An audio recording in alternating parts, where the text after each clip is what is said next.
Keberadaan Masjid An-Nur di Dili tidak terlepas dari awal mula datangnya para pedagang Islam dari Hadramaut. Mereka mulai menetap dan mulai memboyong anggota keluarganya sehingga jumlahnya semakin banyak. Dalam perkembangannya, mereka mulai memerlukan sarana ibadah yang mampu menampung jamaah hingga berdirilah Masjid An-Nur di kompleks perkampungan Arab.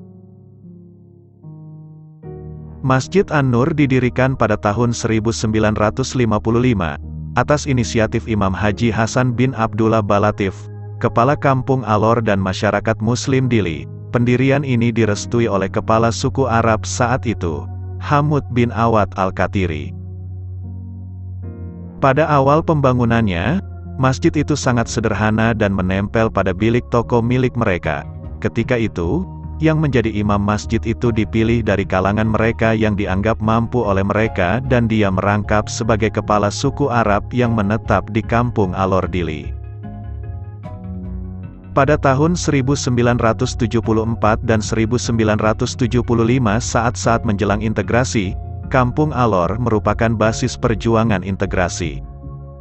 Sering sekali para pemimpin Partai Apodeti, yang ketika itu diketuai oleh Arnaldo dos Reis Araújo dan Fernando José Osorio Soares sebagai wakil presiden Partai Apodeti, mengadakan rapat-rapat partai di Kampung Alor bersama pejuang integrasi dari umat Islam.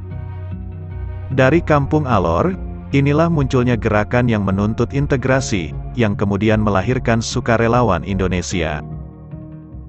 Ketika perselisihan paham mulai menjangkiti berbagai partai hingga perang saudara antara partai mulai terlihat gelagarnya, umat Islam di Kampung Alor mengutus dua orang tokoh yang ketika itu menggunakan sampan pada malam hari melalui Pulau Alor, Kupang, hingga sampai di Jakarta untuk meminta bantuan dari rakyat dan pemerintah Indonesia.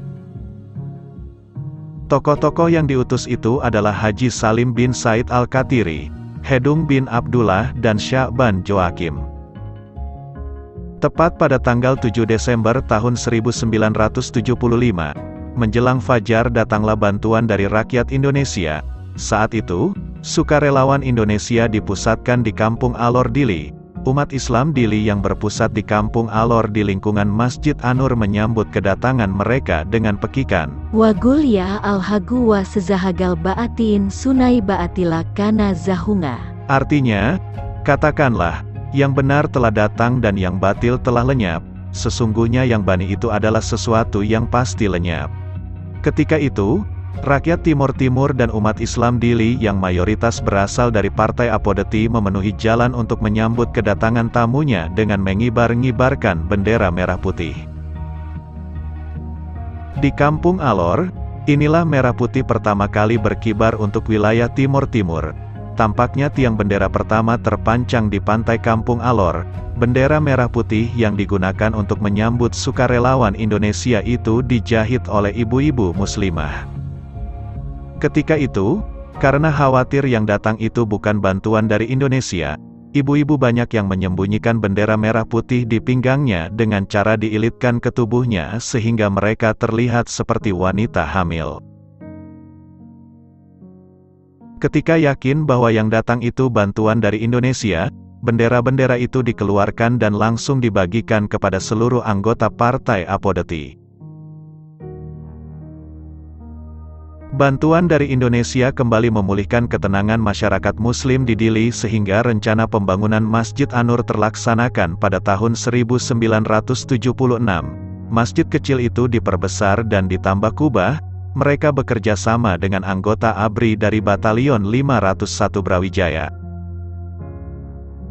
Pada awal tahun 1980-an, Masjid An-Nur direnovasi oleh Pangdam 9 Udayana Maijen Dading Kalbu Adi pada tanggal 20 Maret tahun 1981.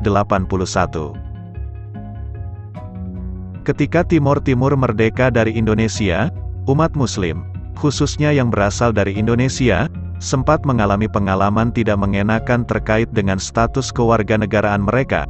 Pada tahun 2004 misalnya sekitar 247 warga Muslim asal Indonesia tetap diusir secara paksa dan menggunakan kekerasan untuk keluar dari Timor Leste.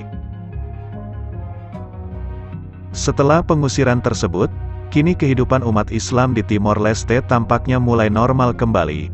Hal tersebut tampak dari ramainya sholat Jumat dan berjalannya sekolah yang dikelola pengurus Masjid An-Nur.